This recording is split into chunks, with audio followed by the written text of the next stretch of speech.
You know what? A lot of people have been asking me about this guy, and me, I deliver because me, I got to give the people what they want. Aaron Wexler, what's good, baby? How you doing, bro? Happy to be here, man. Nice. We were before we got on camera, we were having a little bit of a conversation about how COVID hit the volleyball world. For those of you just listening in and who've been living under a rock for half of your life, Aaron Wexler is the founder and coach of West Coast Volleyball Club, former UCLA libero. The guy's been neck deep in volleyball, and I'm honored and privileged, and amongst the other guests, man, it's just a normal day for us, isn't it? So, when COVID hit and when everybody started shutting things down, where were you when that happened, that moment? Yeah. That was a tough moment. We were getting ready to just go right into our spring season for our club, and kind of had everything mapped out and had staff mapped out. And when that hit, it was kind of just like hey, like, can't do that anymore. Got to shift, took all the nets down. Yeah. I actually remember going down to the beach, and the maintenance guys came and were starting to take nets down and stuff. And it was kind of like a moment where we're like, ooh, okay. Not sure what's happening here, but definitely know that I have to pivot in some sort of capacity. Yeah, no doubt. Oh man. When I talked to John Mayer's the head coach at LMU. I was a director of operations there for a little bit. Helped him wrap up that WCCs. He said they were on their way to play GCU, and then everyone was trying to find ways to get off the plane because the match got canceled. So yeah, it was tough, man. Like for us too, like my income kind of stopped. It was like that's my I run my company. That's how I'm able to live, and so that was kind of like just like a whoa, what is really happening right now? And then obviously watching the news and stuff, tough. Just trying to aggregate all the information, and then like the information just was constantly changing, and there just wasn't like a clear path forward. That was tough. Yeah, man. It was same thing. I'm with Endless Summer Beach Volleyball, and for me, Hermosa Beach. I live here.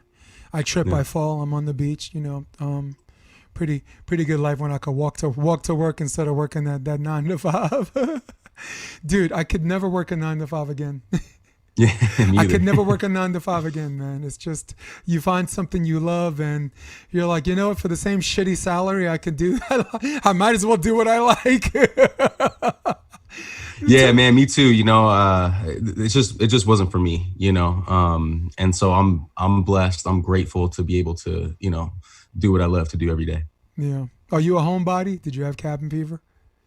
I definitely had cabin fever during that time, but after a week or two, I definitely like did a check. I did a check-in with myself, and I was like, man, like I want to come out of this better.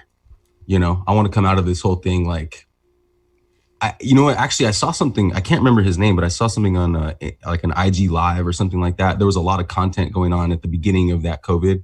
A lot of people were doing conversations and just talking and sharing ideas. And someone said, take this opportunity to reinvent yourself. And I kind of was like, man, what does he mean by that? But I took that to say, man, like start something new, like try something new right now, and my roommate he's awesome. His name's Al Brown, and he's a trainer and a great trainer. And so we were doing all these like push-up challenges and sit-up challenges and, trying to stay active. But yeah, I just took that mindset of like, man, like I want to come out of this as a better version of myself. Yeah. I started running again. Dude, I freaking hate running. And I basically said from now till July I turned 50. Just run every day until you turn 50. I have a certain goal. Cool. I have a certain goal. I want to be this weight.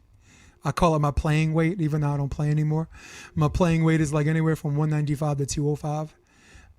So, cause I'm big boned and, and so far, I don't hate running anymore. You know what I do? I started listening to these podcasts and to see what I've done well and to see where I could get better. You know, for example, like I told you before, I had Jason Olive on the podcast. And the good thing and bad thing about podcast is that it's not an interview. Like we can shoot back and forth. You could ask me questions. There are no rules. We could just do whatever the F we want. The bad thing about podcasts is sometimes you have a guest and they're trying to get to a point and stay on subject and on a certain subject. And I have this habit of saying things that are interesting, and sometimes they don't have shit to do with what the hell you're talking about. So the episode with Jason, like I did it twice, but Jason brought it back twice. And it's something I didn't notice until after I was jogging the other day and I just started listening, to podcasts. Cause if I'm listening to podcasts, I ain't thinking about running. I'm not miserable. Or you listen to Guns N' Roses, like Welcome to the Jungle. You got a good pace for that.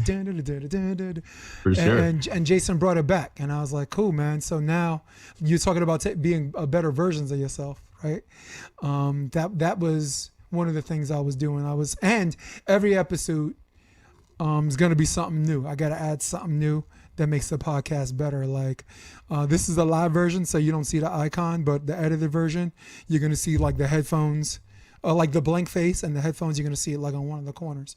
Names come up. We're going to, like if there's a video of like you playing in a qualifier, usually my tech girl, I have a sound engineer and a tech person that has the camera hooked up to a laptop, and they pull it up while we're having a conversation. And in fact, that's cool. I set up the camera where you don't actually have to be in studio to see the video or to see the article. You could see it live with us, and that was one of the improvements I made.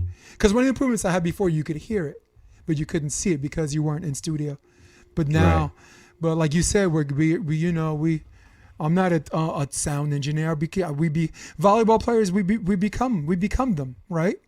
I just mentioned before we got on the show, we're the Secret Service of athletes. We're like, I'm not a journalist. Well, guess what? When we want to talk about volleyball, you just became you got to learn how to be a journalist. Your podcast, which is taking off. I mean, from the ground running, for Christ's sakes, had Reid Priddy, who's like United Nations Citizen of the World for volleyball, right? That's right. Dain Blanton, who is an inspiration. For many people, Olympic gold medalists, but particularly in the African American community, in the neighborhoods I grew up in New York, like a lot of people that want to know about volleyball, I give him Dain Blanton, and he doesn't know it because he's like you and me, we're oblivious to this. We're just doing our thing, And that's I wouldn't say oblivious. So I'm definitely aware of it, but Dain Blanton is a class act, and he's as a gold medalist. What's cool about Dain is that he uses his gold medal to this day. He won the gold medal in the year 2000, but he still does inspirational talks. He does motivational talks. A lot of champions take their win and they kind of put their medal or their championship on the wall, and they're like, yeah, that's mine. I got that. Yep. But that's cool. But like for me, a guy like Dain is like, no, I'm actually going to go share this. I'm going to go try to inspire some other people with this, even if it was 20 years ago, Yeah, man. I like it because it's something they can't take away. Right. It's as far as like people's opinions or people's view on someone's game or what their legacy is. An Olympic gold medalist is an Olympic gold medalist, and he did it. He did it beating the best team in the world. I didn't bet on him to win that. Dude, I'm an American, all right? I bleed red, white, and blue. I mean, I got a camera right now, and I could point my camera. In fact, I'm going to do it right now. I got a camera that points at this big old American flag I have on my wall. Oh, glory. Hold on a second. Right there. There it is. That's right. I can kiss my red, white, and blue ass. So, yeah. But what's cool about Dain, though, I was actually, right before this, I was just listening back to that episode, which is I'm going to release next week. But he actually talks about how no one expected him to win. No, him and Eric Fonoy-Mwana, and that, that low expectation actually fueled them to be like, hey, let's make some noise, And I'm just blessed, man. I've been able to talk to 9 Olympic gold medalists thus far, including Kart Skarai, including Eric Fonoimona, including Todd Rogers, including Phil Dalthauser.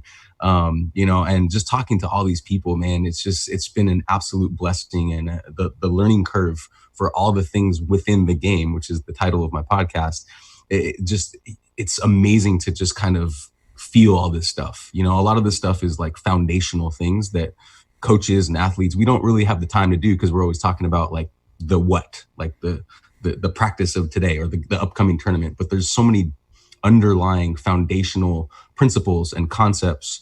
And those are things that we talk about in my podcast.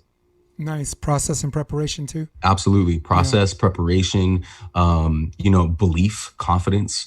The whole idea of my podcast is about inspired living for the athlete, because a lot of times athletes, man, we're inspired in our game, but sometimes it's tough to sustain that. It's tough to sustain that feeling and to have inspired performances. Yeah. So the goal is to try to sustain that and be a little bit more consistent with that inspired performance. Yeah, man. And honestly, for volleyball, this whole volleyball podcast thing is still in its pioneering stage, right? I mean, that's right. When I first moved to California, this is 4.5 years ago. Before that, I was just an indoor guy. I'm sitting there setting for teams that go to nationals and win. I just never wanted to go to nationals because I never wanted to pay for it, right? Like Bamesa, right? I set for them, but Batista comes on the team. He ain't got to pay. They're trying to get me to pay. I'm like, oh, right. I buy, and thanks for nothing. But when I came, it was just John Mayer was coach your brains out. All right, him and Billy Allen. Those guys are awesome, by the way. Aren't they? Yeah, they're great. Well, I mean, if we're talking on the set or off the set, we both win, right? And that's win-win, because you're not going to meet 2 nicer guys if that's what you're talking about as well. No, for sure. They're class acts. I go all the way back, man. I go back because we used to train together at the Santa Monica Pier, and I kind of I saw Billy. I mean, both those guys are amazing, but Billy was like so skilled. Both of them were actually, John too. Like they were so skilled at a young age. And Travis Schoonover, my best friend, like original beach partner, like we would always like look up to those guys because they would make the game look so easy, even at a young age. Yeah. Yeah, skill set. I mean, when it's tight when you're young, it never goes away, does it? No, it only gets better actually. But it was just impressive. Their body control, their mind control. They were just so calm all the time. I really look up to those guys. Yeah, dude. I mean, first time I played John Mayer, it was a volleyball vacation. My girl was there. My Cool. girl was there for the tournaments, whatever, like SOB. And I was there. South of the border stuff. Yeah. And I was there the exhibition. I was an indoor guy. Indoor guys play the beach guys. So, they gave me Ty, and he had Cairns, Mark Cairns. And Mark Cairns, yeah. Legend. Or it could have been Mike. Could have been his older brother who's actually pretty good too. And like basically score, we ain't going to talk about the score. I got housed, all right? But the 2 moments that made me and John appreciate each other was there was a ball that's off the 1 block. I'm in the hatch just trying to defend the 1 block, and he hit the ball like in front of me. You know how someone hits a ball in front of you, just kind of do one of these, like you reach down to protect your nuts, and you do one of these, and everybody just started cracking up. But that wasn't the interesting part. The interesting part was 1 play later, Mark is blocking line, and John's playing a hatch, and I hit the exact same ball back at him. And you know how like the ball hits the sand a certain way, like it pops straight up to make it look like catches a divot. To make it looks like look like it's better than it really was. I mean, it was some of that, but the timing, like me doing that 1 play later, was like John saying, "Okay, all right, you could play," But something he told me later, we went to dinner that night, and he said if he didn't, house me, he felt like that he wasn't respecting me. You know what I'm saying? Like if you don't go all out, if you're playing a game to 15 and you're 11 points better, then beat me by 11. Don't be a dick. Don't walk by and smirk or whatever. So the thing I've always respected about him is him out techniquing you to death, blowing you out of the water, is his way of showing you respect, and his way of showing you that this beach game deserves respect. I mean, Yeah. I played plenty in Central Park. I mean, I played on the sand. That's not the same. I played in the sand, and I used that. A lot of outdoor players use it to help them Absolutely. Cross train. condition for indoor. It helps them with their Yeah, blocking, helps for them sure. with their serve location, and it helps them with their digging. Freaking free balls, everybody! You're right. I'm trying to take it with my hands. You got forearms above my hands. You taking it from me because you played on the sand. So I think. And I'm going to steer this back because I just drove us both off the cliff. I think the point I was trying to make was the accessibility that volleyball players have the way to their fans, to the media. Sometimes the media is a pain in the ass. You ain't trying to talk like that, but the accessibility is golden, and I really they have my respect for that. Because when I was doing the beat for Volleyball 1-on-1, Billy Allen talked. You're right. Todd Rogers, he was at the, like the Get Noticed showcases. I get all of you guys. I got you on. It was you, Matt Olson, Todd Rogers, and Christian Cold. You're Mike Campbell's assistant at Long Beach State. So. Absolutely, yeah. Shout out to Mike Campbell too. Good friend of mine. So give us a little bit of a teaser, a little bit of a spoiler. Give me, what was something that Reid said that made you crack up? Haha. Reid talks a lot about his why. It's a funny question too when you ask an athlete, what is your why? And they're like, what do you mean? My why is to win. Like I just want to win. Depends on the age. Yeah, I mean, all of us just want to win. But the cool thing about Reid is that he kind of opened my eyes to it's a deeper question than that. He actually interviewed Simon Sinek. Do you know who that is? No. He's awesome, man. He's an author, TED Talk speaker, but he talks a lot about identifying. I know. Sorry. Yeah. No, but let the audience know. Go ahead. Yeah, Simon Sinek is just he's just a genius, man. He's what he's done is he's taken the idea of your why and he's saying like, identify that. Don't just float through life. Figure out what you're doing, what you're about. And why you do what you do. Because if you don't do that stuff, you're just going to float around and then you're going to let the outside circumstances kind of dictate your experience. And that just doesn't sound that fun, talking about fun. And the reason why I really liked my conversation with Reid and I really liked watching the conversation that he had with Simon is that, man, it's foundational. You have to understand your why, man. Like you have to wake up every day knowing what you're doing. And why you're doing it and who you're going to serve and like why you're here. It doesn't really have to go too philosophical because that's part of our conversation too. Like that's the challenge, right? It's the ultimate question. Why are we here? Right. It's not so much about that because there's no real answer to that. It's more of a subjective, like, man, like what's my mission?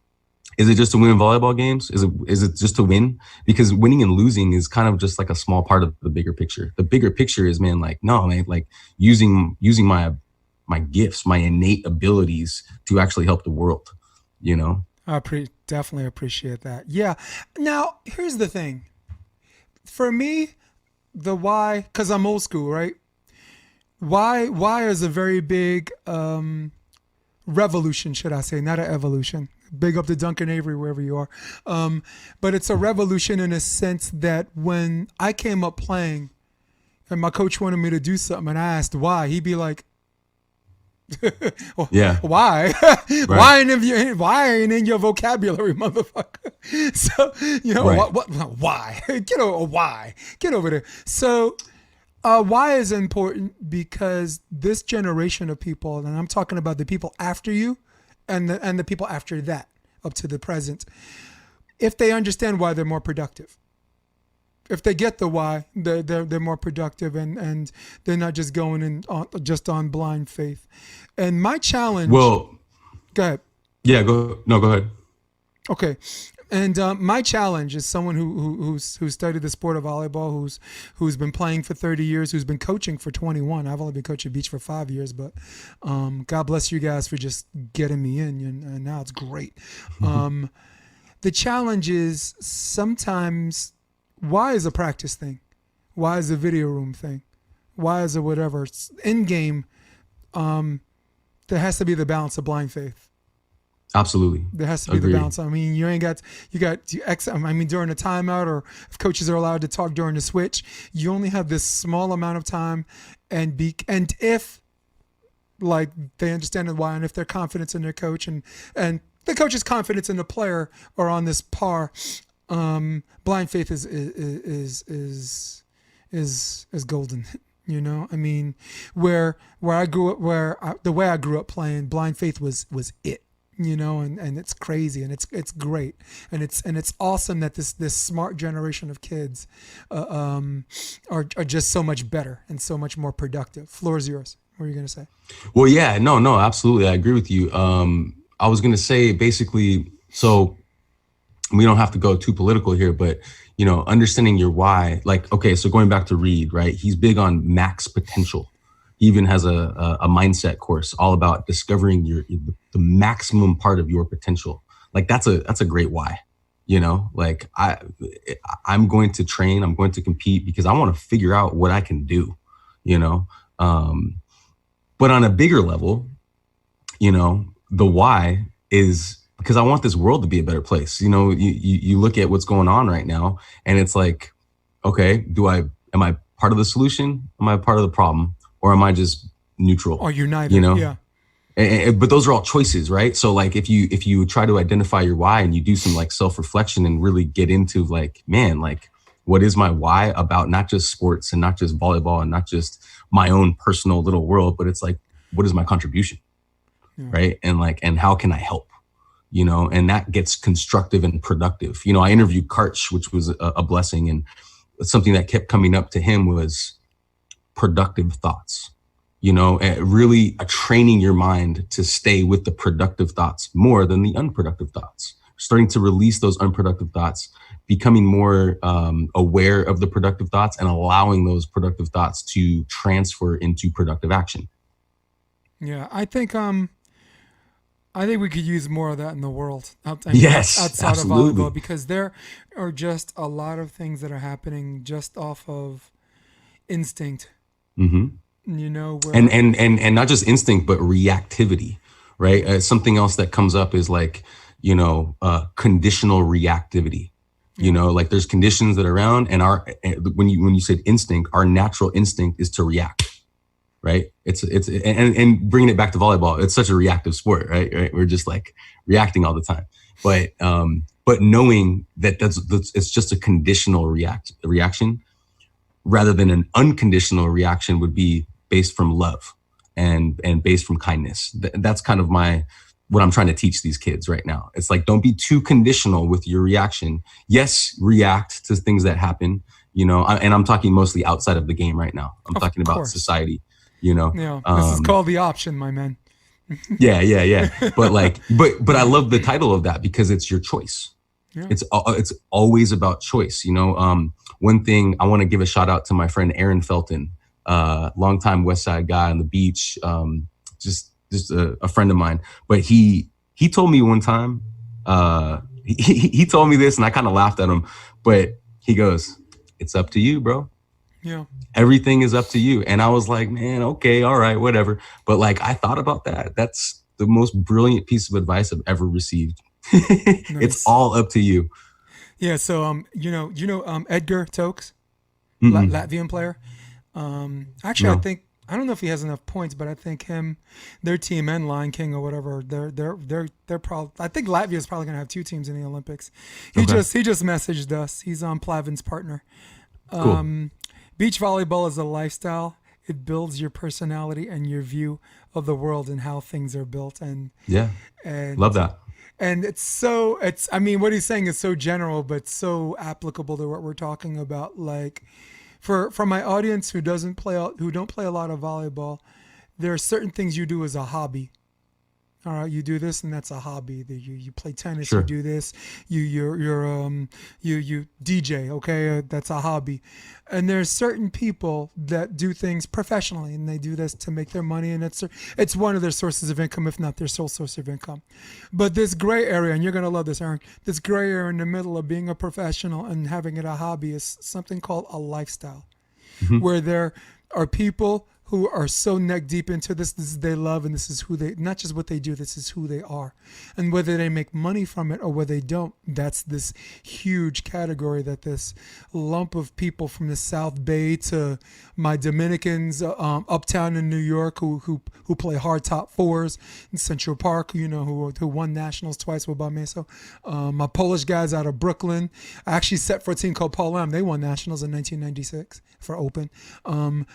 So people are dismissive about what's a lifestyle. Do you get paid for it? I'm like, no, that's not, the money's not relevant.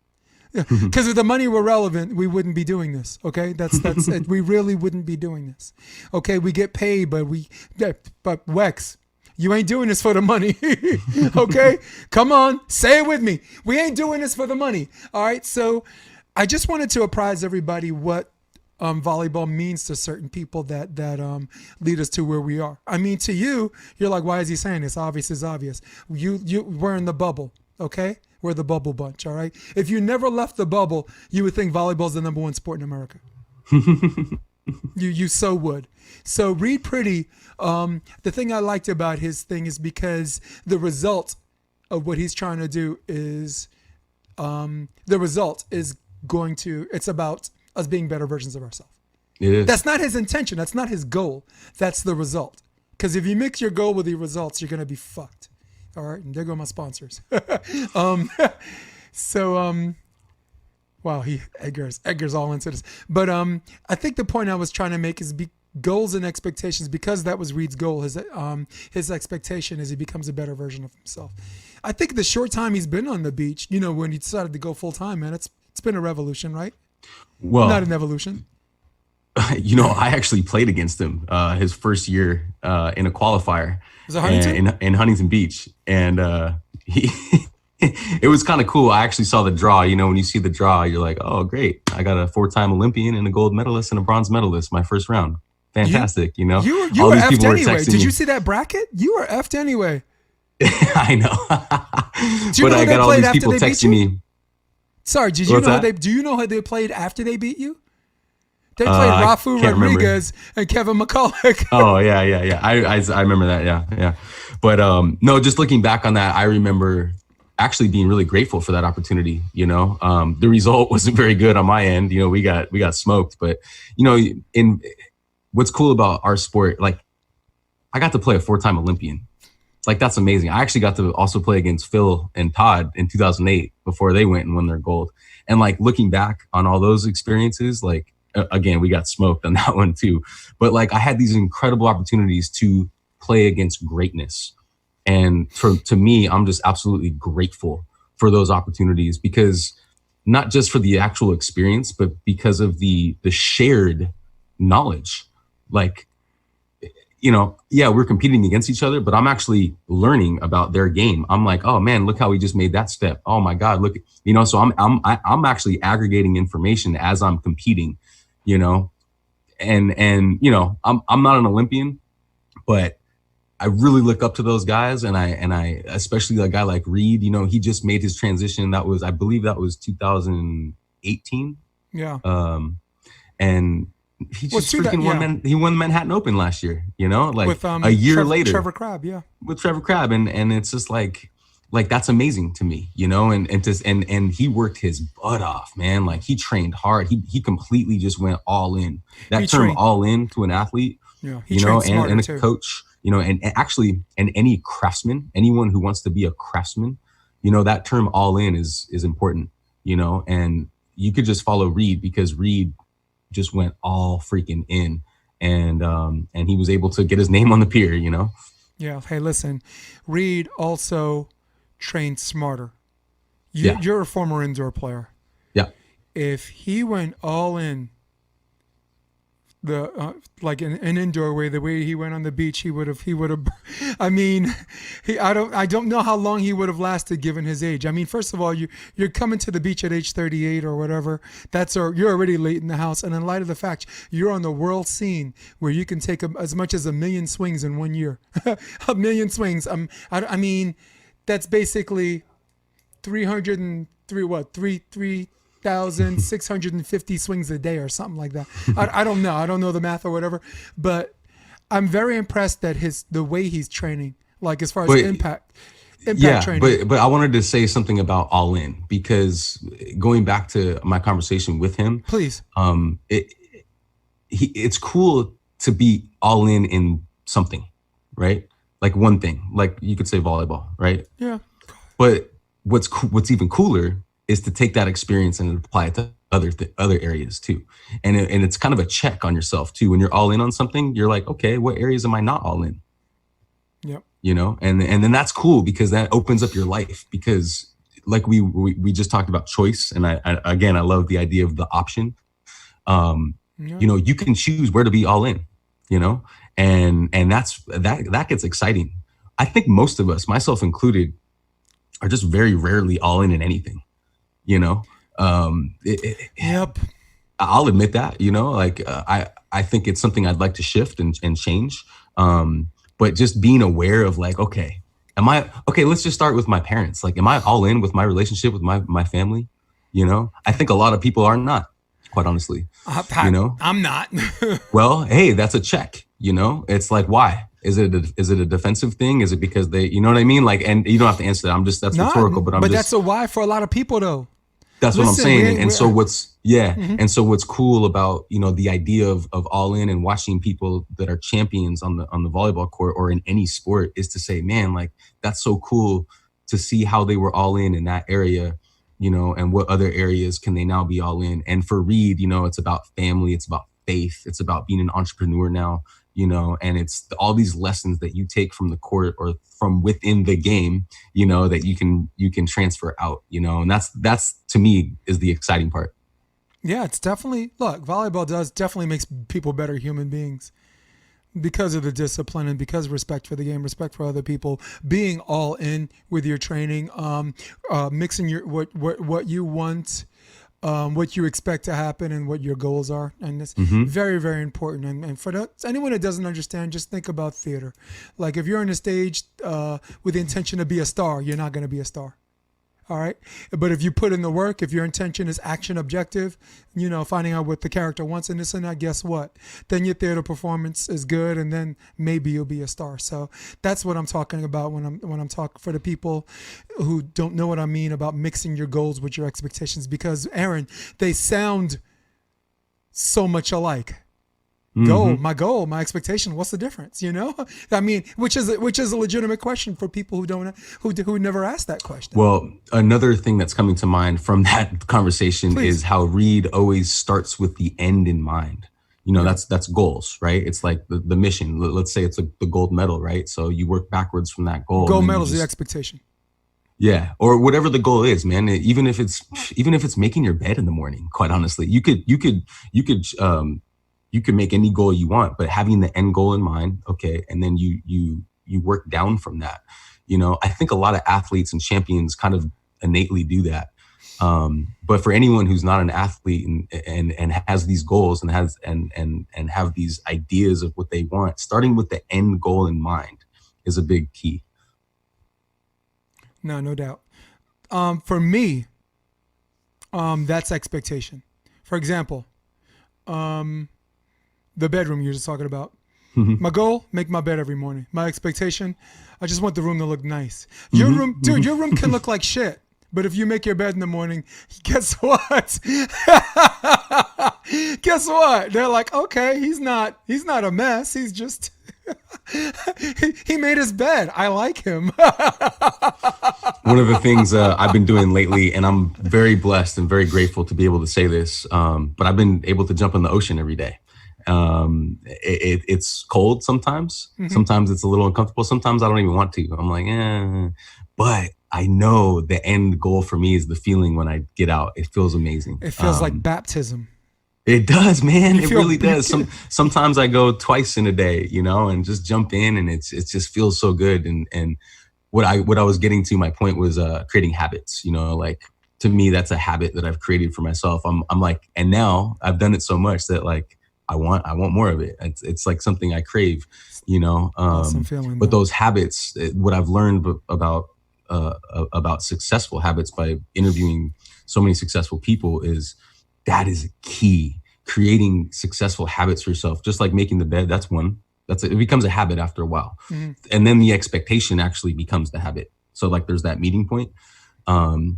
So yeah, I didn't mean to digress too much, but I was just saying that like, you know, the habits are so key for anyone listening right now. Like what habit can you try to get a little better at? Can you try to implement to meet your expectation level?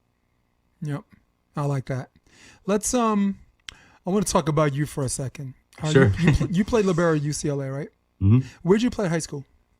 Santa Monica High School. Santa Monica High School. Mm-hmm. Let me ask you something. Mm-hmm.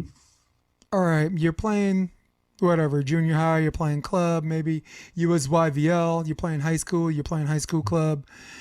What point in your life, take us back, and I want this might require some concentration or you might remember it like it's yesterday. At what point or what match or tournament did you play in that when you left where you're like, wait, I can do this for real? I can do this. I could do this competitively on the national stage in college, or I can do this professionally. I can do this that might separate me from the others, okay? Because somewhere between winning an Olympic gold medalist, okay, and then playing jungle ball at the barbecue with the fake net and the plastic ball are these players who've made some money, you know, who've got them into college in some form via a mixture of academic and athletic. So what point in your childhood, and I'm assuming it's your childhood, I'm only assuming it could have been UCLA. At what point in your life did you tell yourself, wait a second, I could do this shit for real? It's a great question. I don't know if I can actually pinpoint a moment, but I will tell you, I'll tell you one moment that happened for me. I'll tell you a few. Before I was a volleyball player, I was a baseball player. I was good. I wanted to be a Dodger. I was a shortstop and a pitcher, and I loved the game. I still love the game. But there was a moment for me, I was probably 13 years old, 12 or 13. I was playing short, and there was like one of those lulls in the game in baseball. You know, like baseball is kind of slow, and there was like this lull in the game, and I was just kicking the dirt. And I was like, man, like I need something quicker. I found beach volleyball. Kind of fell in love with it, and from every day from in high school when I was at Samo High, again, lucky and blessed to be able to walk down to the beach every day after school. So my friend Clayton and I, we just walked down and we just played until the lights went off. They had lights at the courts there, and so that's how I developed. But in terms of like knowing that I could do this, I don't know, man. I think I just it was more of a feeling of like, this is fun. And I really enjoy this. And I think maybe, you know, winning definitely helps. Anytime you win at something, you're like, oof, that's great. But I remember playing in the Beach Junior Olympics down in Imperial Beach with Clayton. And we were pretty new. We were kind of almost rookies, but we got a bronze medal. And I think that moment was like, man, like I could do this. And I want to do this, and this is fun. And not only that, I'll tell you a couple more things, and I'm sorry if I'm rambling, but you're my guest. You're supposed to ramble. There was a moment, I think, in high school when I was playing on the indoor team, and I was the captain, and I was good, and I was focused, and I was driven. But there was a moment where I was like, man, you know what? I want to be a D1 athlete. And I remember going to okay, this is a good one for you. I remember going to a tournament down in San Diego, again with my team, and we all got split up in rooms. We're staying at a hotel, right? And so like most of my friends who I was connected, because you know, like you have little cliques on a team, right? So most of my friends were kind of like over there, like on a different part of the hotel, and I was over here with one of the teammates who was kind of a little bit more quiet. And the next day we had a tournament, right? So I was like, cool, let's get some good sleep, eat some good food, and get up and go win, right? But all my other teammates were partying, you know? And it was that moment where I was like, okay, like I like to party too, man. Like I'm all about having a good time, but we're here for a tournament and we're here to win. And I was a little confused. I was like, why can't we party tomorrow night? You know, and I was like, I was a little confused. Yeah. You know, I was a little confused about that. But whatever. I didn't harp on that too much. I remember feeling disappointed a little bit, but I think that to me was a turning point, saying, you know what? I have different goals. And that's okay. It's not like a bad thing or anything. It was a little disappointing because they were my teammates at the time and I was trying to lead the team.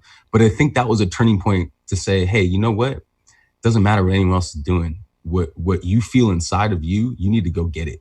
And just do whatever's necessary. I'll tell you one more thing again. But I like that story about taking care of things you can control. Yeah, absolutely. Go ahead. There was another moment. I think that was the moment that really got me thinking D1. I wasn't thinking UCLA. I actually wanted to go to UC Santa Barbara. That was my dream school. But there was a moment where after practice one day, it was about 6:00 and everyone's getting ready to go home and stuff. And I decided that I wanted to just try to get a little quicker. So I went outside of the gym and I started doing sprints on my own. It was getting dark, you know, everyone was leaving and I just was doing sprints by myself. And the soccer coach kind of approached me and was like, hey, Wex, what are you doing? Practice is over, you know? And I'm like, hey man, I'm just trying to get a little quicker. I want to go play D1. And he was like, that's awesome. He goes, I'll do whatever I can to help you. And I think that was a good moment for me too, because it was like, man, like that's awesome. You know, if I just show the universe that I want this, and I'm not just that I want this, but I'm willing to do what it takes to try to get it, the universe will help me. Yeah. Man, that's pretty cool. So it was basically just that game, and then you're like, wait a second. I don't want to party. Yeah, I don't want to party. I want to win, dude. Yeah, man. For me, like Jason, like I was around so much distraction growing up, and like I was able to lock it in, you know, and kind of get tunnel vision to what I wanted to do. Man, I respect that. Yeah. Well, like you, for volleyball, I was I was a big 3 kid. I played football. I played tight end. High school, I was 260 pounds, so. You know, long, skinny arms, barrel body. I could block and, you know, I could just put hands on stuff. Baseball, I played first base. Hit on both sides of the plate because for a year I was hitting right-handed. And then someone was like, you going to hit righty all day, Jason? And I'm just like, oh, this feels better. I'm lefty. So, you know, basketball, small forward, but... First of all, what made me play volleyball is when you play other sports, and this isn't a South Bay thing, because South Bay, they see it, they already see the monsters and they respect that. But in New York, it's a girl sport, you know? So there's a girl from Dominican Republic in high school, looked good playing it. I wanted to impress her, so I got on the court and played with the guys, and dude, it was bad. It was bad. And I said this on a podcast before, but I want to say it again. I want you to picture you're on a fishing trip with your friends, right? And you catch a big flounder, all right? You take the flounder off the hook and you throw it on the deck, right? And the flounder's just floundering around and you're just watching a fish flop. That's how I felt after I left. A whole bunch of people looking at a fish flop. Like the fish thinks he can swim, you know, he doesn't know it. Not aware of, there's no oxygen. And my pride fucked with me. I bought a book called AVCA Coach's Handbook. It was written by Doug Beal and someone else. And I learned the 4-step approach. I learned the rules. And in a year, I was playing volleyball. And then a year after that, I got good. And somewhere in the middle of this high school game, because New York is a big Chinese population for high school.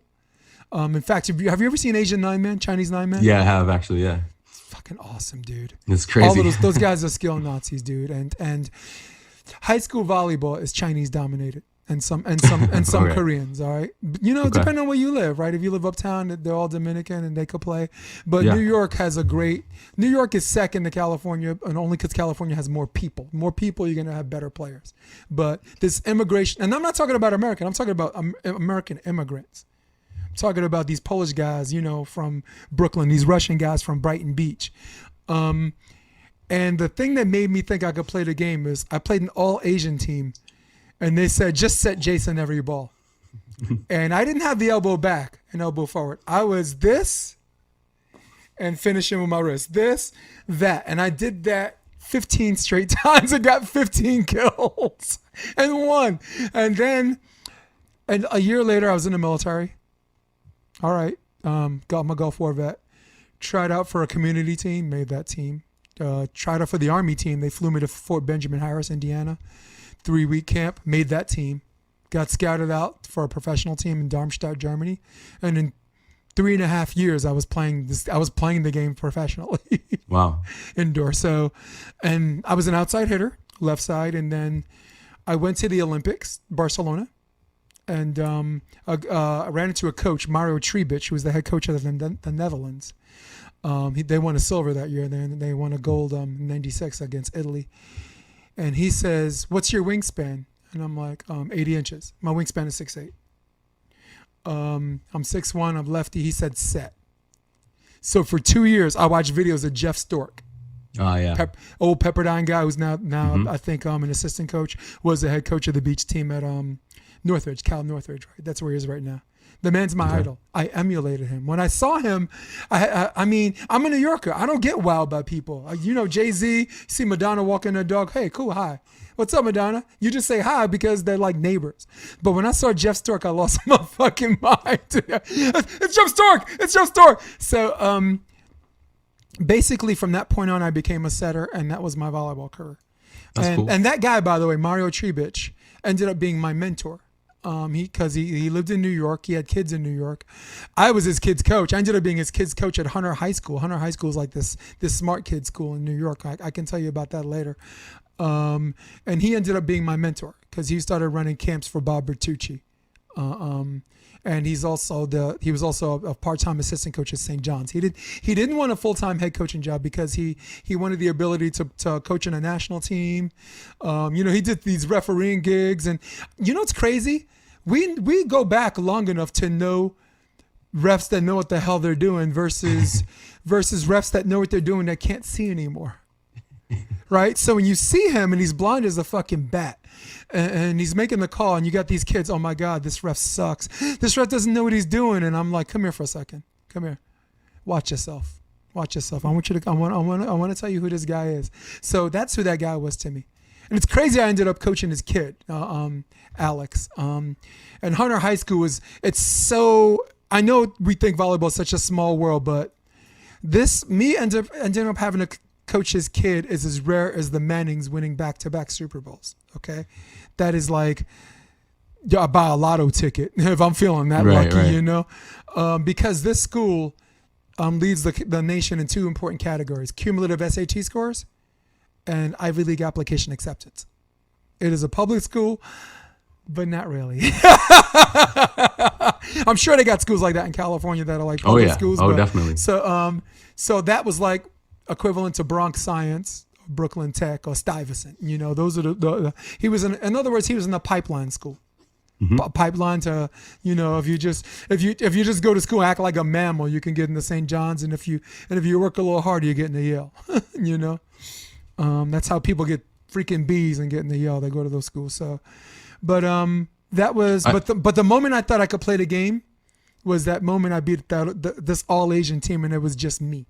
And I sing, and that's a good feeling to single-handedly just get set and you're just wailing it. Sorry, go ahead. I was gonna.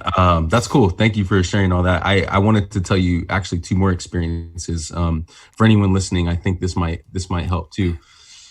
In 1998, it seems like a while ago now. It was. That's my first coaching gig. Okay, Sorry, go ahead. All right. Yeah. I was actually a ball boy on center court for the AVP for Karch and AJ, and I was able to be, and it was cool because it was on NBC back then, and that's I think that was one of the moments. They were partners in '98. That's right. Yeah, and I think it was against Franco Neto and Emmanuel Rigo, I want to say, in the final, and I got to be a ball boy, so you know, I got to really see Karch and AJ too, but specifically Karch operate. I got to see him operate in a championship setting up close, and I think that really helped to kind of just absorb his mentality and just just his game really. And that was key. That was a belief moment for me, because I was like, man, I want to be like that. So if anyone, it doesn't have to be volleyball, but immerse yourself, and follow and find someone that you really look up to, and study them. Yeah. Because that's what I did. And then another experience I had too on a business end, actually, which is kind of cool how like I'm a entrepreneur now and a business owner. But back then I actually was an intern at the AVP.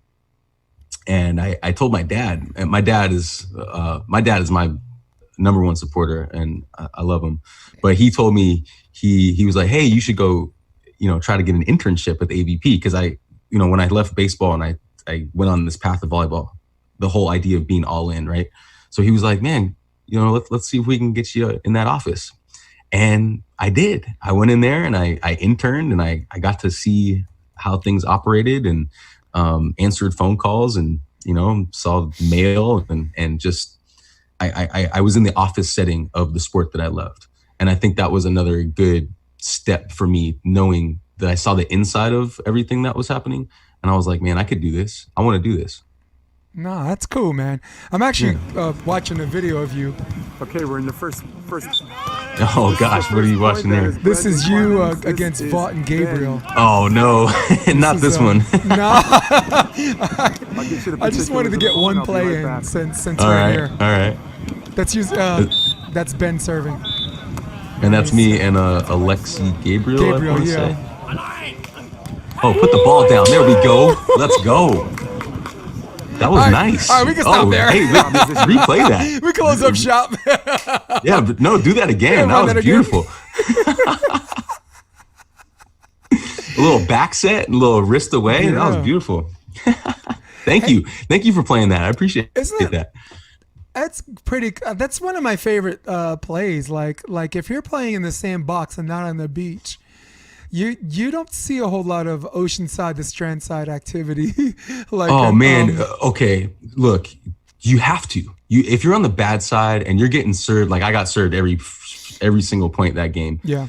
And you're just staying in front like that, you're just telling your partner like, hey, I'm gonna need this in a certain spot, and the window is that big, buddy. So you better put it there. But if you run a back set, and knowing that wind usually goes from north to southeast, so it's like a little crosswind like that. Now the window goes like that, and I'm able to hit that wrist away. I'm also able to go cut there. I'm also able to go high line there. Mm-hmm. I'm also able to go short line. So the options just increase. Yep. Yeah. When I was Manhattan Beach last year, I was coaching Rob McLean and Rob DiAurora, and I said, just be ready, because me, I watch a ton of film.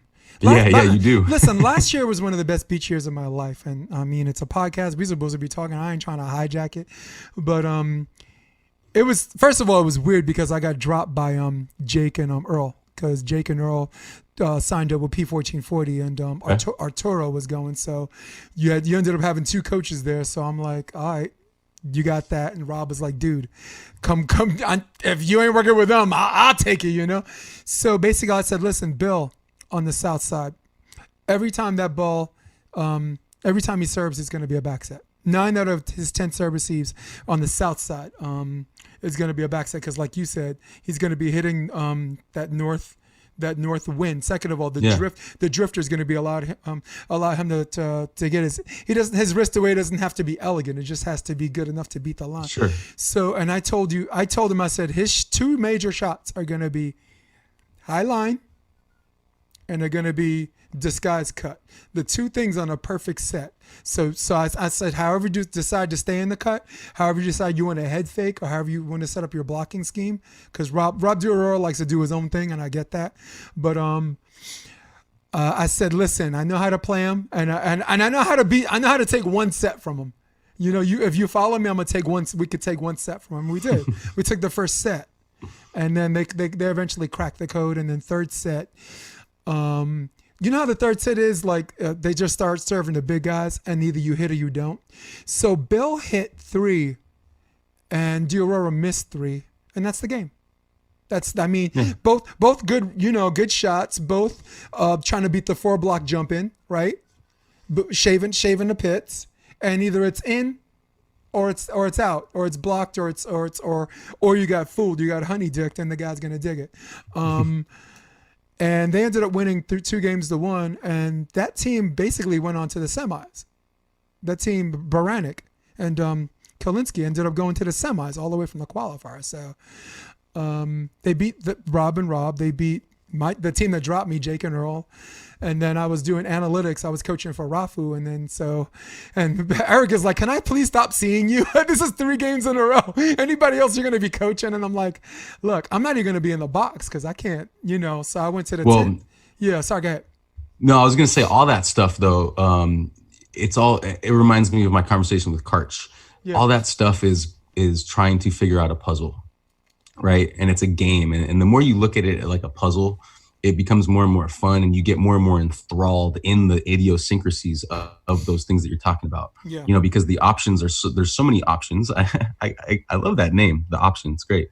But there's so many options when you're playing, and I think a key, something that's helped me, and I still try to do this. I'm not a master at this, but a key is to just not get too emotional with anything. The emotional ride is waves.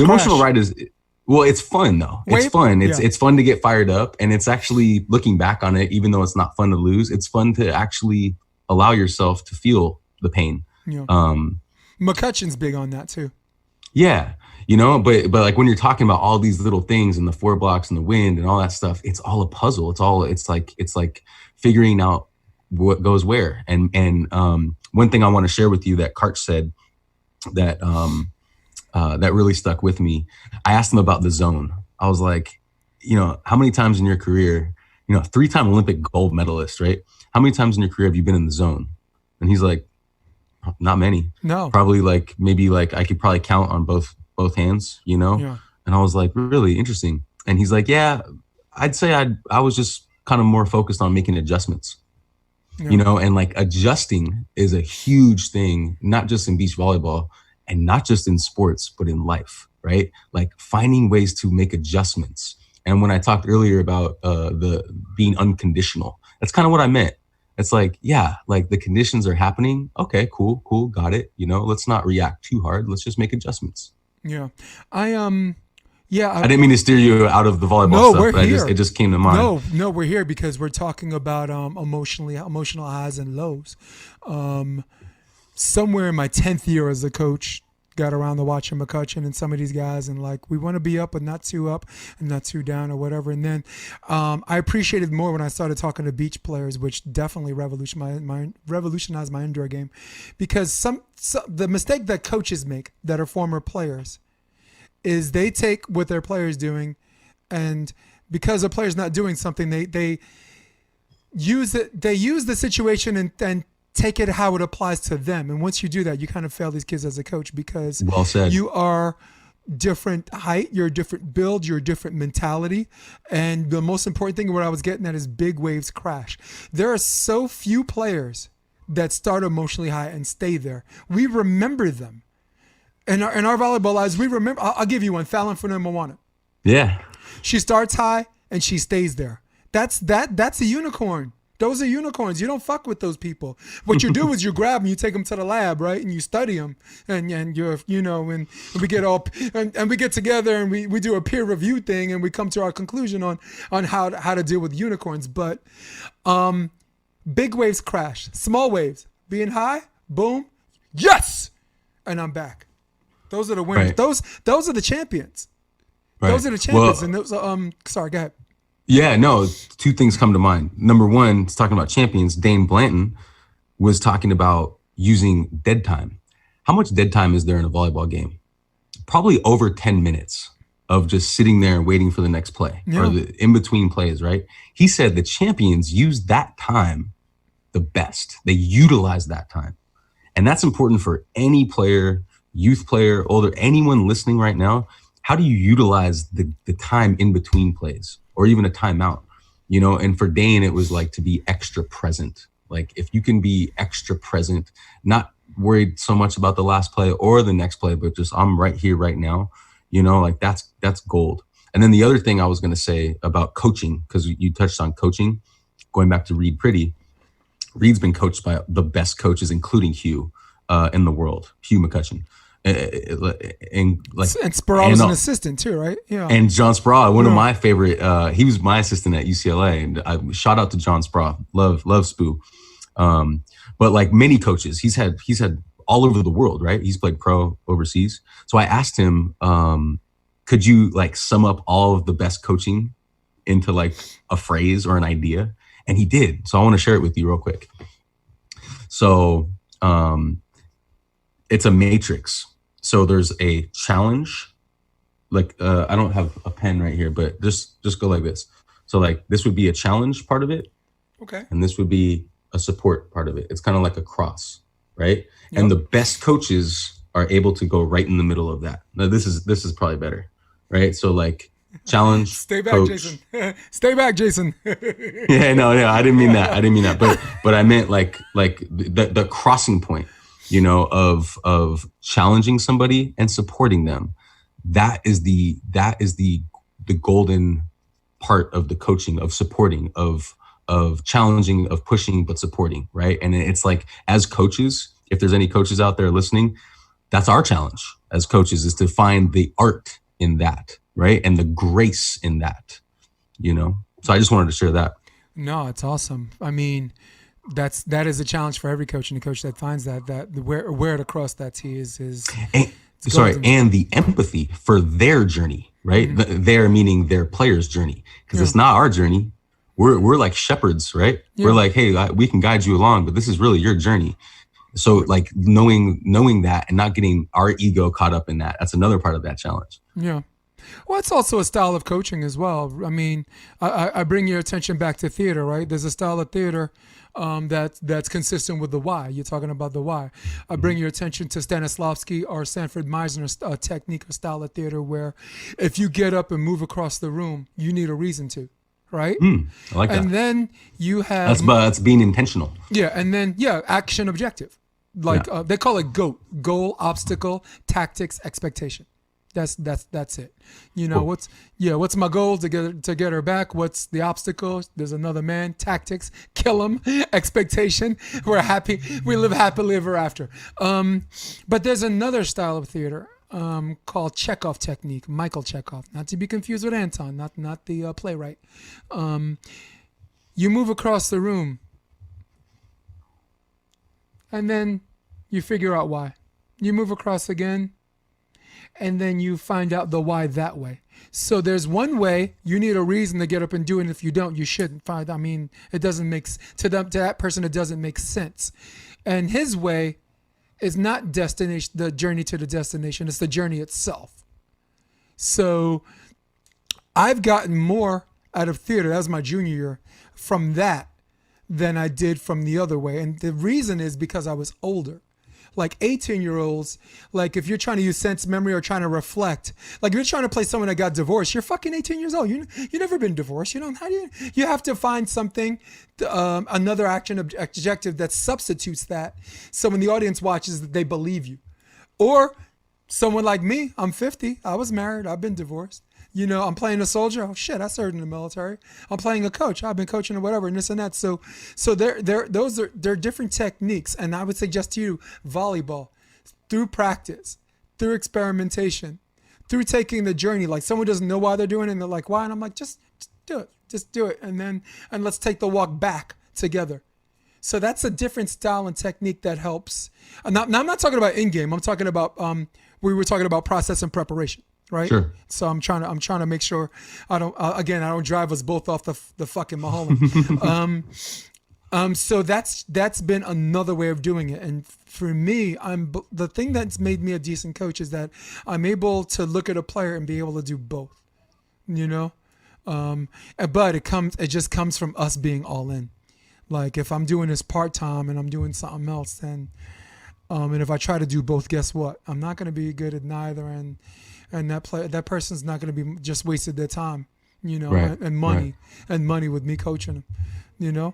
I'm out there. I'm working twice. I'm not a South Bay kid, so I know where my 100-meter dash starts, and I know where theirs is. So I'm busting my behind, dude. You know. Yeah, coaching's fun, man. Like I fell in love with coaching when I was a player at UCLA, and we had summer camps, and Coach Al Scates, legendary coach. Yeah. He asked all of us, he's like, anyone want to work this summer? You know, and we're all like, yeah, for sure. You know, well, actually not all, but some of us were like, yeah, for sure. 4.5 scholarships. Yeah. Give me mine. Yeah. So yeah, I started coaching, and just, I understood what it was when I was about 20 years old. I was like, man, this is cool. You know, it's not the volleyball. That's just the mechanism, but it's the guiding. So when I decide to coach on a daily basis, I think of myself as guiding light. I really try to do that. And you know, we don't need to get too spiritual or anything, but I am a spiritual person, and I like to see light in other people. And I like to try to guide that light as best as I can, you know, and to me, that's something that's part of my ultimate why as a coach.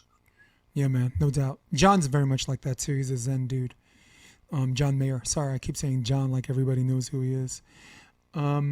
Let's stay on subject, but veer a little bit.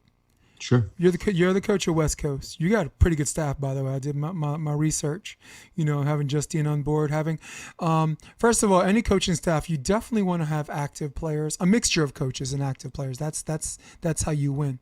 You know, I looked at Duncan Avery at Redondo. You know, he had Miles. You had Miles Evans with him as well. He had pretty good assistants. You want to have coaches, and you want to have active players. Just floor models, I guess, and this and that. So I guess this is what I was thinking. You're West Coast, right? I'm in La Summer. Good coaches out here. MB Sand, you know, pretty good program. LA Beach, I think is that Stein Metzger? Stein, yeah. The Stein, who's the head coach of UCLA right now. Back-to-back champion. I want to reveal to you my top 5. We did a sports debate Tuesday, and top 5 coaches in no order. 5 coaches that can revolutionize your game in 8 weeks. Like if you're a beginner, whatever, and you want to be this great player overnight, which is 8 weeks for us. Rob gave me his 5, and I gave him my 5, but I'm gonna tell you later. This is what I'm getting at. We're coaching club. Beach volleyball becomes an NCAA sport.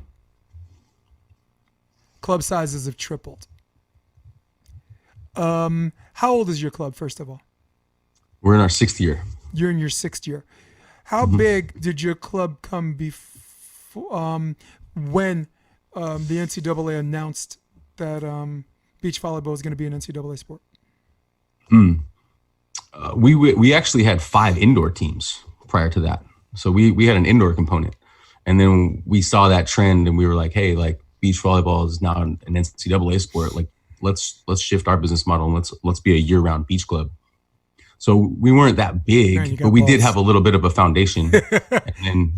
And then because I was coaching varsity at Crossroads, so I had that facility there, Crossroads School in Santa Monica, and so we had that facility, and we had access to a nice player pool.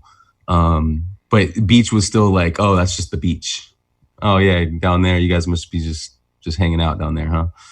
So it was kind of like that mindset. So yeah, it took some time to try to build it up and to show people like, hey, no, actually there's some opportunities to progress here. No doubt. In the summer, I think the difference between us and a lot of people is we kept our size small. We had this, Duran, who's the program director, had this heightened emphasis on smaller groups, more personal attention. And sure. And I like the balance because, like, again, I'll go back to theater. Like if you want to pursue acting, let's say you want to do your master's, you're already whatever. If you are looking for small groups, more personal attention, where you want to hone your craft and maybe someday teach it, go to Brooklyn. Go to Brooklyn College. MFA programs top 25.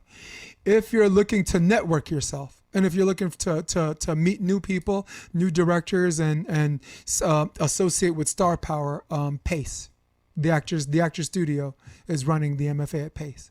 So just like beach volleyball, if you're looking to network yourself, and if you're looking to help prepare yourself to get noticed tournaments, and at the same time hone your skill set, maybe the bigger clubs. If you're looking to hone your craft, but a lot of people aren't seeing it, but you're just acutely focused on this. I think Oz who still plays or whatever. Oz is amazing. Oz is amazing with it's basically like de facto privates, So you basically saying your club size stayed kind of the same as far as the size. Well, no, we grew for sure. Like we've grown, and I think the reason why we've grown, it's because I've really tried to create the family vibe. It's to me, it's not the winning and the losing is definitely secondary to being kind. Amen. and being grateful. Yeah. Those two things kind of are the foundation of what I wanted to create. Being the best club and being the biggest or being the most successful, those are great things. But to me, the foundation was, hey, be grateful, and be kind to each other. God bless. Isn't it amazing, like, when that's done right, that A takes care of B? Right, yeah. You got a pretty competitive club, man. Those girls are out there, a bunch of savages, man. Yeah, thank you. Yeah, like, I'll tell you a quick story about that. Before we, created the club, I used to go down there. I used to go down to the location where the club is now. And I used to just give thanks. I called it the gratitude spot, actually. I would go down there and like, I was looking at my life and I was like looking at the success that I've had specifically with volleyball. I was able to win a championship with UCLA as a volunteer assistant in 2011. And like, that really helped me with my career and coaching and just being a part of that.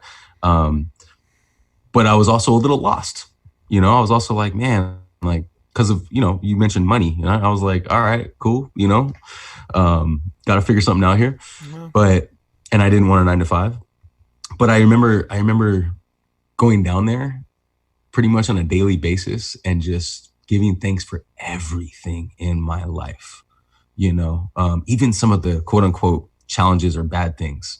I've had 2 knee surgeries and medial meniscus on both. Jesus. And yeah. And like after the first one was I was 18, the second one I was 22, both at UCLA.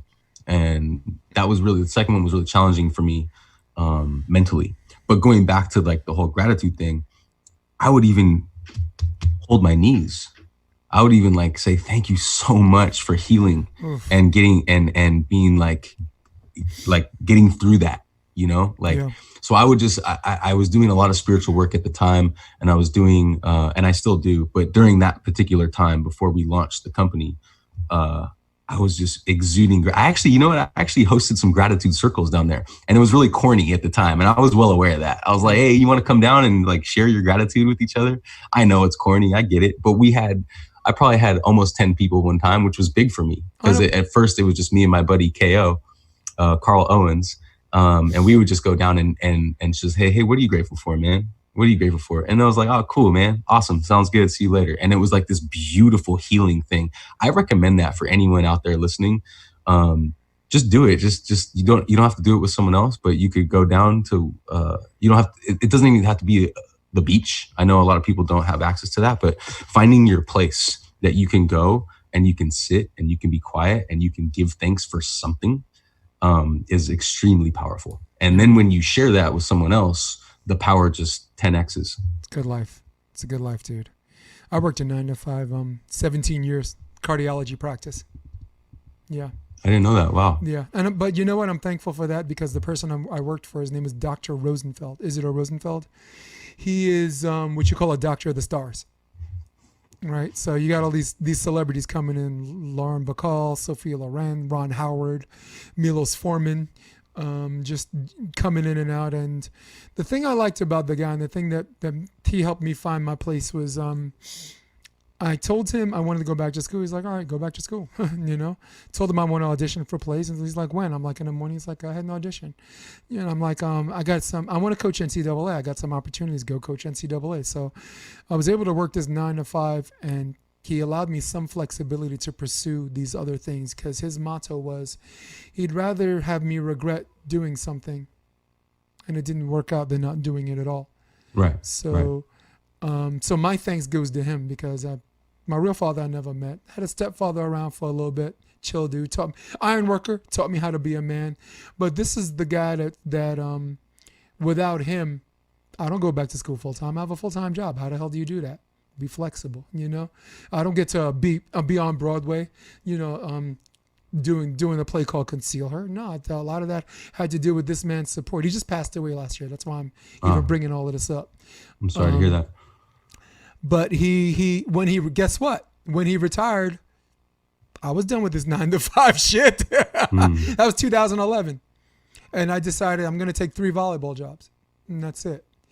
Guess what? A pension? I got a pension. I've been with him 17 years. I got a pension waiting for me, a Wild Cornell. So that's good when I get old, you know? There's also something about finding the girl who has their own shit. All right. There's an old saying, if you're not a millionaire by the time you're 40, make sure you're married to one. All right. Got a girl that takes care of himself. So even before all of that, even when I was broke as a joke, even when I was living check to check, even when I was living in this basement apartment with nothing, rent's $400 a month, with, by the way, at that time I could barely afford. I was grateful, and I love that, and I love that you did that, and I think anyone that hears that, I call it unapologetically corny. I'll say that again for people listening. It is unapologetically corny. Is it corny? Yeah. But can you go kick rocks? Yeah. You can do that too. I like that you do that. John did that. He does that in the beginning before practice. Everyone sits, has this moment. Because it's important to prepare that way too. You know why? Because just like theater, the audience doesn't care if you had a bad day. They came to watch you perform. That's very true. Do they give a fuck if you had a bad day? No, they don't. So I really like that you shared that with me, dude. Yeah, you know? for sure. And man, I'm glad you won that chip. I did a little homework on you, did a little digging on you, man. And I'm like, oh, wait a second. He's a special. Yeah, he's a coach with a chip. That was a special experience because I actually went broke that year. That was 2011, you know, and I was working for a catering company, and I wasn't making very much. I was driving around. Can I share one little experience about that? Please. I was driving around the city, delivering sandwiches, and then I would drive a lot, and I would drive straight up to UCLA after I was doing my deliveries, and then I'd go coach. And I was getting really deep into visualization, and I actually wrote this visualization for success for that team. And I asked Coach Mike Seeley if I could do it one day and share it with the team, and he was like, "Sure, go ahead." And we did. And all the girls were giggling and stuff during it because it was a little corny or whatever, but it was the best practice of the year after that. And so Mike said, "Okay, you're doing that every practice and every game," and it turned into like a fun thing, and it was really cool. But the story that I wanted to share was actually a low point. It's kind of funny looking back now, but there was a delivery that I was doing. Again, it was for a catering company. So like you had all these like gourmet sandwiches and like different dishes. And so it was in the back of my car, and I was running late. I was in a hurry, and I was also thinking about practice later. So I wasn't completely in the moment. Opened up the back trunk, take the sandwiches out, and they just spill all over the ground. And this is like for a big client, you know, and I'm just like looking at this, right? Just imagine me just like not making a lot of money, not really having too much purpose other than, you know, I had the opportunity to go coach, but like I had this moment of like, what the fuck, man, you know? And I'm looking at these sandwiches, and I'm just like, you know, shit, you know?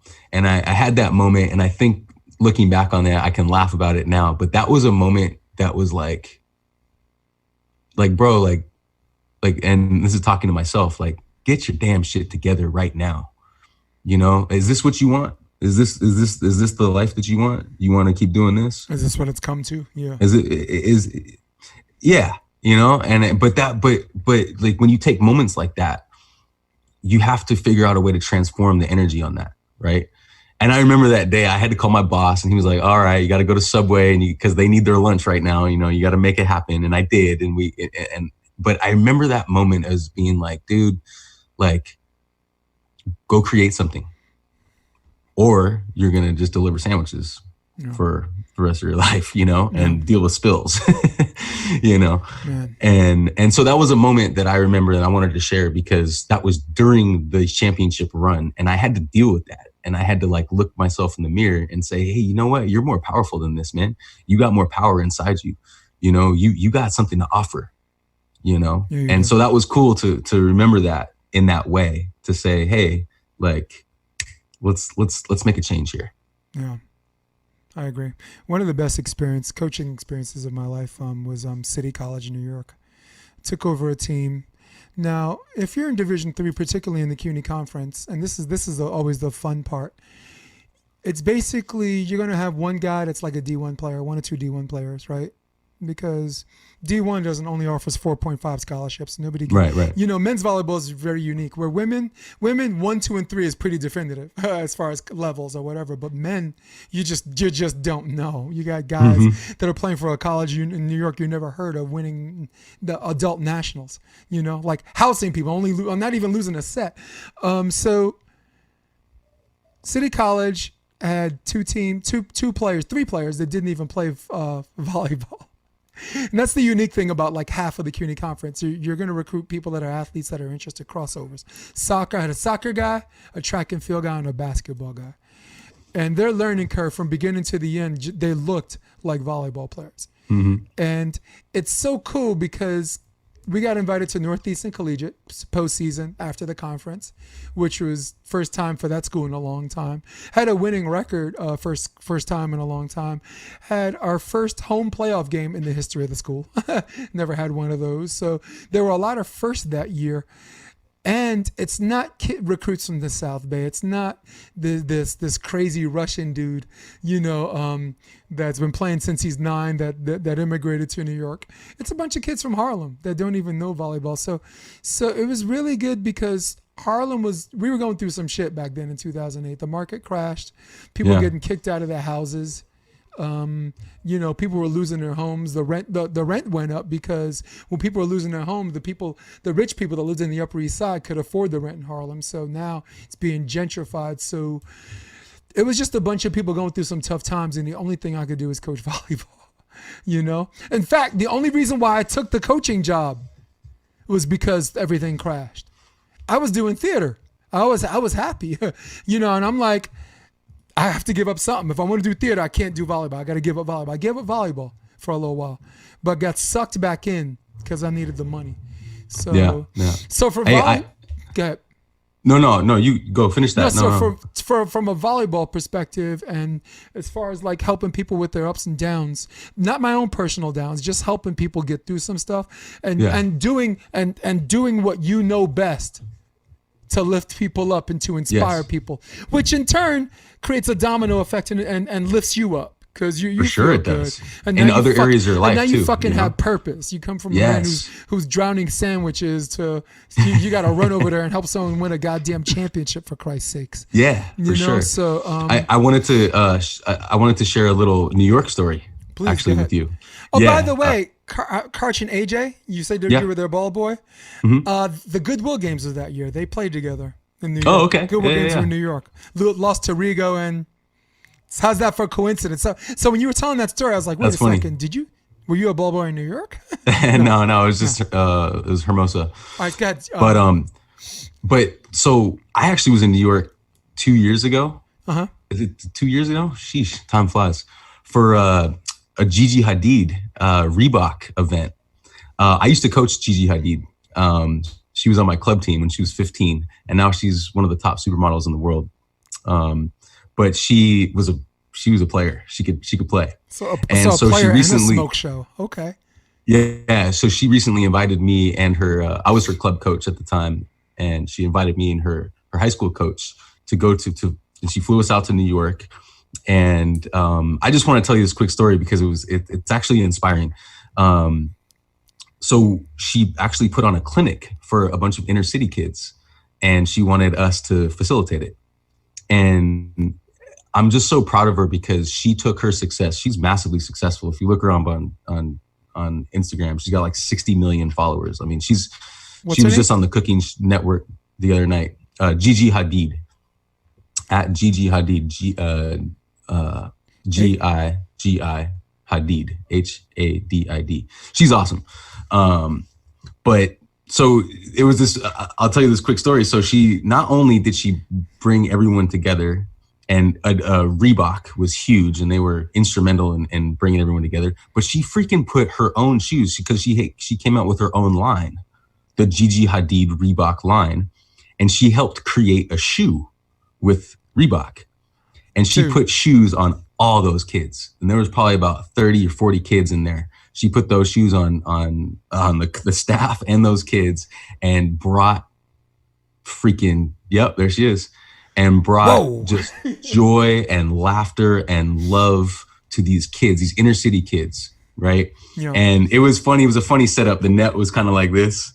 Yeah. It was like, smiles, the Eminem smile. Yeah. But there was one more experience about that I wanted to share. Please. So we did this cool clinic, and everyone was all over Gigi, like, Gigi, you're amazing and stuff. So we were leading some skills. We were just trying to teach these kids how to play. And then finally at the end, we did like this. We tried to have a little rally, try to make it kind of fun. But the thing with Gigi is that she only knows how to hit, and that's it. No tipping. She ain't gonna tip. She's gonna blast. Yeah. Okay. She played right side, and she could play. She could hit. So she's like, "Hey, Aaron, set me," right? And I'm telling you, Jason, the net. I know. Low, right? Oh God. So she goes up. I consider myself a pretty good setter. So I give her a nice set. She goes up and completely blasts this ball at a kid, right? Not on purpose, but just, I'm telling you, she just knows how to hit, and that's it. This kid, all of us were like, oh no, hold on. We don't want an injury here. I mean, she can hit hard. This kid goes like this and gets the dig of her life. And like the ball goes up to the ceiling. Everyone was just like, oh, and it was a really cool moment. Everyone ran and hugged the kid, and Gigi. I share that story because like, if anyone out there, including you, including me, if we all get to a certain level of success, where we're able to do things like that, we need to do things like that. And I'm super proud of Gigi because she continues to use her platform. She's a spokesperson for UNICEF. She does UNICEF events, no doubt, in Africa, and I think she might even have some schools, and she's created some schools with her success. But use your platform like you're doing right now, like I'm doing right now. You create a platform like we have done. But even on your social media, like use that stuff to help the world, to help inspire a kid, to help inspire your neighbor. Like this is all part of the solution stuff that I'm talking about. We didn't even get into the whole racism stuff that's happening in the world right now. But quite honestly, whatever is happening, using your energy to be a part of the solution is a really cool thing. Yeah. And especially if you can do it with your sport. Yeah, I think as far as like the whole racism boiling over thing, of course, with the last two instances being where the pot just spilled, and now it's chaos. I think America has laid the blueprint on what the problem is, and what we can do to help out has become a little bit easier. Just actually, as someone like me who's multiracial, my mom's black and my father's white. And for most of my life, big secret about me, I identify with being African American. I grew up on Flatbush Avenue, Brooklyn. To them, I wasn't white. I was just a light-skinned brother, So I just think, one, like there are black people that don't want to be white whisperers. They want us to figure out I'm speaking as a white guy again. They want us to figure out on our own what it is. But at the same time, I think where the problem's being solved is now everybody has to listen to the voice of the African American. The Latinos do, whether they feel they're plight or not. The Jewish do, whether they take this moment and try to make it about themselves. Oh, we went through shit too. No, everybody has to listen to the African American and their plight and understand what's going on disproportionately in this country. All right. My last podcast, the two podcasts, I'm not going to say it again. I had Wendy Jones and I had Kathy Perrin, who's a infectious disease person, just talking about four family members of my own that have been brutalized by the police. I'm talking about 23 hours in a room trying to coerce a confession. I'm talking about my mom getting thrown down with a 50-year-old woman with a cop's knee in her back because she refused to show a cop ID as a passenger, not as a driver, as a passenger. My grandmother, who got arrested for planting vegetable gardens in the fucking ghetto in Astoria. I mean, there are things where I know if that woman's white and if that woman starts yelling at the cops because she's crazy and she's 80, the cops don't arrest her. So one, the white population outside of the police force, because the police is black and white, they have to listen and understand why certain people treat them a certain way. And if they're treating someone a certain way because they don't identify them as a human being, then those are the people that need to be out, re-educated, or just something. So because it's, to me, Will Smith said it's not getting worse, it's getting filmed. All right, it's been happening for a long time. You're a Los Angeles guy. I saw a documentary called Let It Fall, basically 1982 to 1992. What LA looked like. You had Magic Johnson, you had the beach. It just looked like this glamorous place to be. But what was happening in poor neighborhoods, particularly African American, were cops, they get a couple of bad guys, they just start to assume everybody's their freaking enemy, and next thing you know, everyone's getting jacked up, And when arrests aren't being made, you know what's happening? They're forced to make arrests on people that aren't committing crimes. Michael Wood, he's a sergeant of the Baltimore Police Department, was told by his captain, he quit his job because of this, to go out and make arrests. I don't care if they committed a crime. Now, let me ask you something. You're an LA guy. Are they going to go to Santa Monica to the beach courts to check to see if you have weed and make arrests? No, they're not going to those neighborhoods. They're going to neighborhoods where they think there won't be blowback. Where we as a society, when you see a black guy get arrested, all of a sudden the white guy's no longer surprised because that's how far we've freaking come. So he quit, among a lot of people that quit, because they were getting orders from their police department precincts to make arrests, and people are getting arrested disproportionately. People are forced to plead out or stay in jail. If you say you did it, you can get out. And if you say you did it, guess what? It's on your record. So now, the next time a cop busts you, oh, this guy has a past. You don't fucking know his past. Maybe he had a bad past, or maybe he was just walking or jogging while black. So I don't like rioting, all right? And I speak for the many black people. I would be a spokesperson for many black people. They ain't down with this rioting because it's particularly bad for their community, because the rioting doesn't happen at Bel Air. The rioting doesn't happen in the Upper West Side. The rioting doesn't happen downtown in Baltimore, okay? It's not happening in Central Park West. It's not happening in the Village in Manhattan. It's definitely not happening in Hermosa Beach. These people are armed to the teeth, by the way. So I'm not down with rioting, but I guess what I'm trying to say is this boil over, however grotesque and repugnant to some people, was super necessary.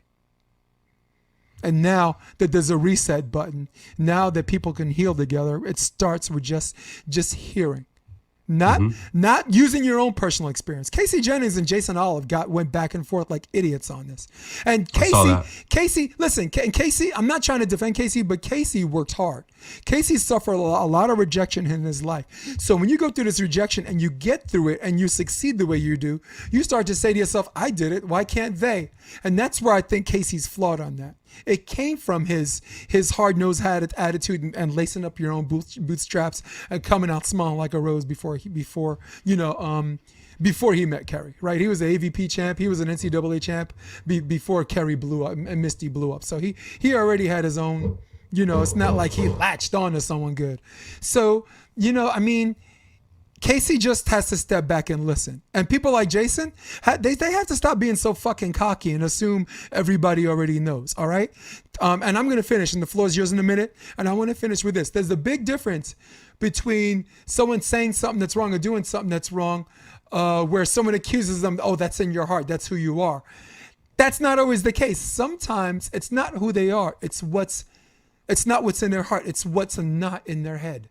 They're not thinking about it. They just, some people, they have their head in the water, and some people, they feel like they don't have white privilege. They work hard too, but then they realize and they come around. It's like, wait, I do work hard, but I don't have to worry about walking home. So the meeting is in the middle. The meeting's in the middle. Casey has to listen, and Jason has to not operate under the presumption that everybody that has this flaw, it comes from this bad place. Casey's not a fucking bad person. Jason's not a bad person. Jason is awesome. Jason is awesome. I told you before the podcast, Jason helped me with my podcast. Because every time I feel like I'm driving us both off the cliff, and I've done it this episode, he finds a way to steer it back. By the way, just like you, you're gonna be a great podcaster, man. You really are, because you brought us back a bunch of times. But as far as the race thing is concerned, and I get emotional when I talk about it, but I'm back, and the floor is yours. This side, if there are two sides, I don't mean to make a false dichotomy. This side, listen with both fucking ears. This side, stop assuming whatever someone's thinking comes from this ridiculously evil or cynical or putrid place in their heart. Sometimes we just don't know any better, right? Should they know better? Maybe. Question of fact. It's not a matter of should. It's they don't, and what do you do now? And how do we bring everybody together? Floor is yours. Yeah. Growing up in sports, man, I was blessed to be able to grow up with all kinds of different people. Amen. God bless Black. Sports for that, dude. Yeah. Like from a young age, like black, white, brown, every shade. Like I was able to look past all that from an early age. Like it wasn't a thing at all for me. So it's a little challenging when I look around the world and I'm like, man, this is a thing for a lot of people. Yeah.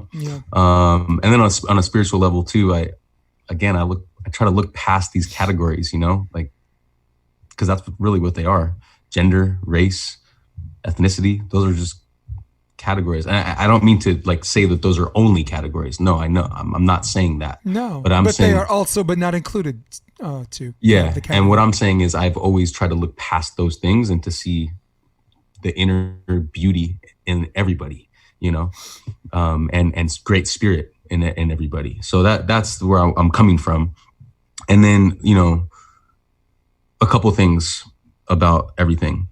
Number one, definitely been trying to listen more and taking a step back and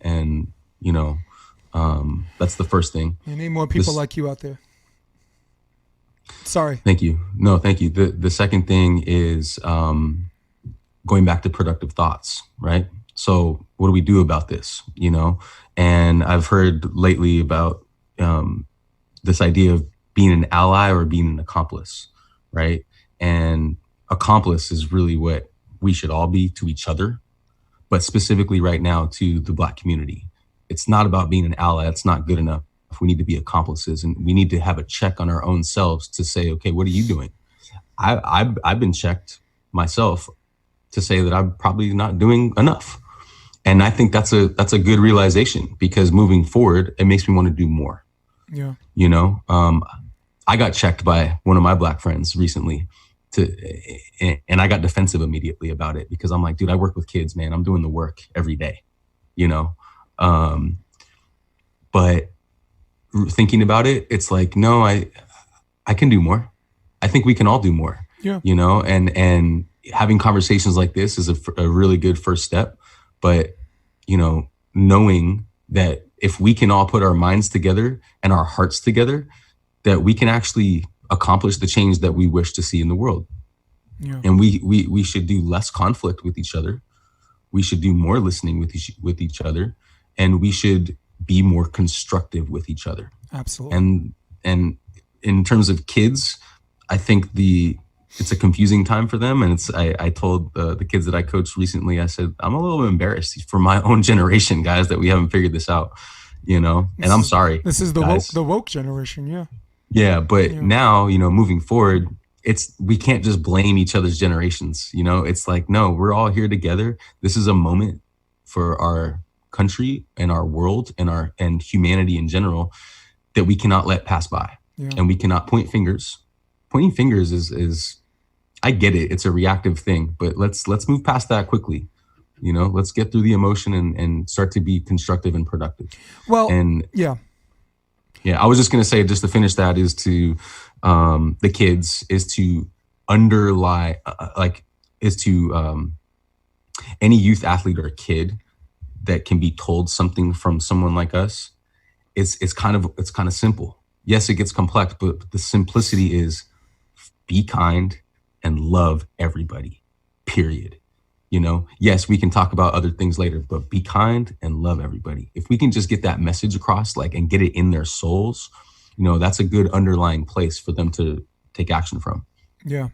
I think the solution against finger pointing really is, one, personal ownership. Yeah. Acknowledge where you can be flawed.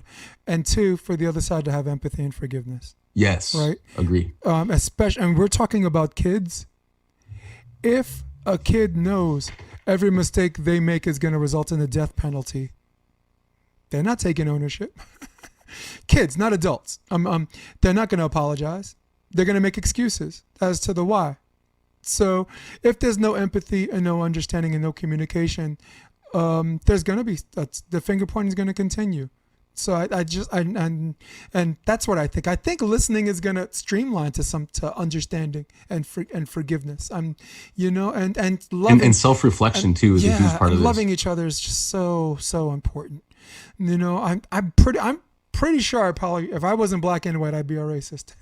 I'd be so angry and resentful and bitter all the time, and for a long time I was bitter at both races because, you go to all black school, and if a black person's racist, they ain't got time to dissect their white people. They Jewish, what? Half, you go to all white school, they see your mom's black, all of a sudden they act stupid with you too. So, I went through a lot of that in my childhood, I identify with being black. Guess what? I'm gonna be called wigger, white nigger, Oreo cookie, zebra.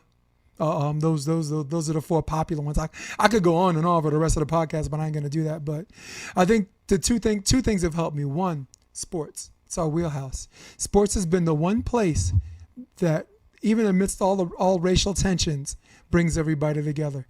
You bring everybody together, and someone's quirky, you recognize their quirk, and that you don't tease them because they're different. You celebrate. My man, you celebrate the differences. And that's why I think sports has done before, and I think will do again. What can you do to help? Do everything you just said. Yeah. Your wheelhouse is helping people and understand, be kind to each other and understand and loving each other, And you know what else I want to say about that?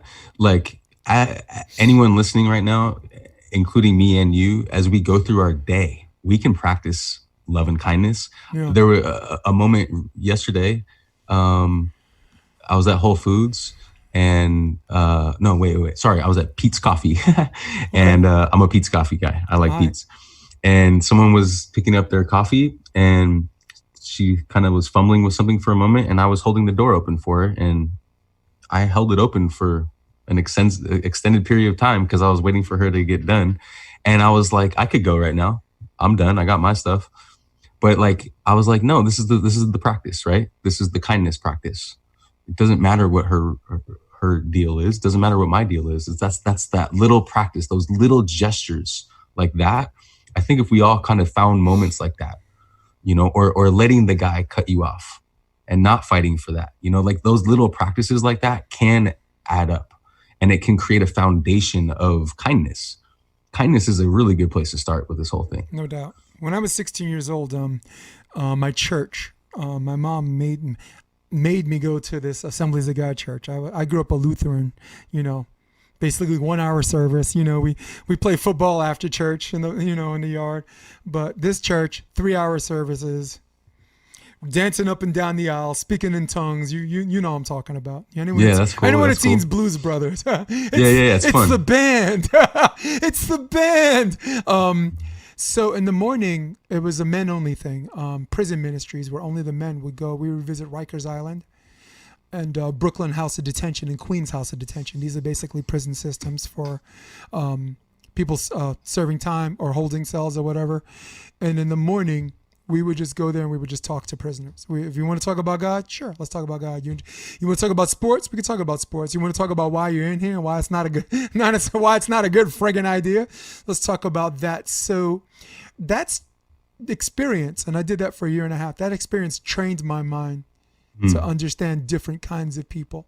You know, and it's made me less empathetic towards the privilege, which I'm straight now. I think I just got to understand everybody's plight, because even rich people can kill themselves and be depressed, you know.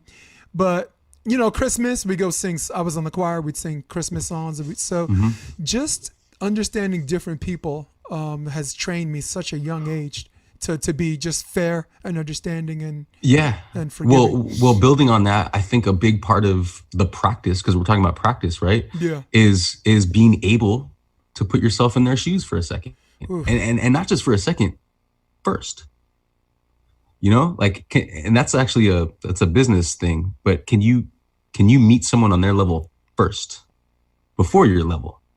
You know, because we all have our own little agendas and prerogatives, but first.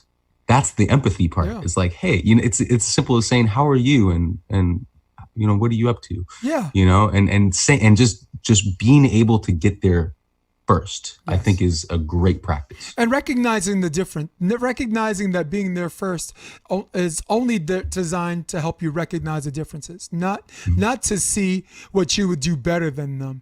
But just recognize the differences in general. I just want to make that clear for our audience who many live are actually still sticking with us. Chris Ship says hi. Cool. It's great to be here. Another person break this down. Thought of being a fan, player, coach, and understanding what people have to do to be good. Good shit. That's him. Edgar Tokes. I like that. That's a badass Latvian. You want to watch some FIVB. He's really, really good. I think FIVB in Vegas, I think they made semis or something like that. Here's another practice that just coming to my mind too when we're talking about all this stuff. And it's not just a race relation stuff, and it's also not just athlete and coach stuff. But this is a spiritual practice. I'm just gonna suggest and throw it out there. Let's do it. That's why we're here. Mirror work. So someone told me about this a while ago, a spiritual person. And it's kind of awkward when you first start. You kind of want to laugh at yourself, but you stare at yourself in the mirror. And you start with, if you can do 30 seconds, it gets funny, because you actually kind of want to just stop and you like want to check your phone or something. You just feel like, all right, that's enough. But if you can kind of work your way up to like 2 minutes plus, and you it's deep, man. That's a self-check, because you start to figure out your why. You start to figure out your mission. You start to figure out the inner beauty. You start to figure out self-love. And then you show up in the world a little bit better. So it's kind of like a little slight meditation, but meditation is usually eyes closed and getting really internal. But the mirror work is something I would just suggest. Just have fun with it. Just try it. You could try it for 10 seconds, because even that's kind of challenging. Because it's a little uncomfortable, because a lot of us are like, oh man, I don't like the way you look. Oh my God, I'm balding, or or oh my God, look at this pimple, or, you know, but I challenge everyone to be like, the first thing we usually think of when we see ourselves is something negative. So like, let's change that by doing some mirror work and start to identify the positive. I really like that, man. And oof, maybe we finished with that. Okay, that's cool. I did want to give Dain Blanton, if he's listening to the show, I'd love to have you on a podcast, but a big shout out for you for getting the head coaching job, because you did it the right way. You didn't just rest on a gold medal. He coached a little club. He was assistant coach for Anya Collier for a long time. 4 years, volunteer assistant. Yeah, I think it came down between him and Fenoy or whatever, and he got the rub. And God bless, because it was an African-American it's too bad you got to be a gold medalist to be an African-American to get a head coaching job for beach volleyball. But, you know, it's like, wow, to be the best dentist, you got to invent teeth. Did you ever hear that Chris Rock skit? Mm-mm. He says, okay, let me finish with this, because I'm going to finish with a laugh. He says, I live in Alpine, New Jersey. I got a mansion. And he's like, don't hate the player, hate the game, right? And he says, in my neighborhood, I have 4 black people that live in my neighborhood. Mary J. Blige, Eddie Murphy, and Jay-Z. and himself, right? And he says, but you know what the guy next door to me, the white guy that lives next door to me does for a living? He's just a dentist. He's not peer reviewed. He's not in any of the journals. He's just a regular pull your teeth dentist. And I'm like, think about this. I'm a comedian. I do all right? Eddie Murphy, one of the funniest dudes to ever, put him right up there with Richard Pryor.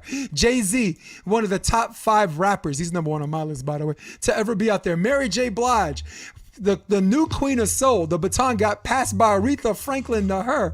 And the guy next to me is just a dentist. He said, do you know what a black man, a dentist, would have to do to live in my neighborhood? He'd have to invent teeth. I just wanted to share that joke. It's pretty cool. Awesome. Where can people find you? Where can people find your podcast? Yeah, absolutely. So my podcast is called Within the Game, and they can find my podcast on Instagram first at Within the Game Podcast, and also on Spotify, YouTube, and Apple Podcasts. Within the Game. Within the Game. Awesome. And where can people find more about West Coast Volleyball? Yeah, so westcoastvbc.com is the website. Our Instagram is at West Coast VBC, and my personal Instagram is at Wexler. All right, so listen, with that being said, you're awesome, my dude. I would shake your hand right now, but we ain't in studio, and honestly, like I said, this whole quarantine's helped my podcast because I got to talk to people from other states, and I'm going international next week. I'll let everybody know. But for everybody at home, and for everyone online, social distancing at Starbucks or Pete's, okay? Looking on this on their iPhone. For everybody on your tablets watching this. For everybody on your desktop. We old school. We rule the world. And for Aaron, the Wexler, I am Jason DeBeas. I'm going to hit my music and I say, we're out. Come check out the Option Podcast on optionvb.com. It's also available on iTunes and Spotify and on YouTube under the NY Varsity Sports handle. You're going to love what you hear.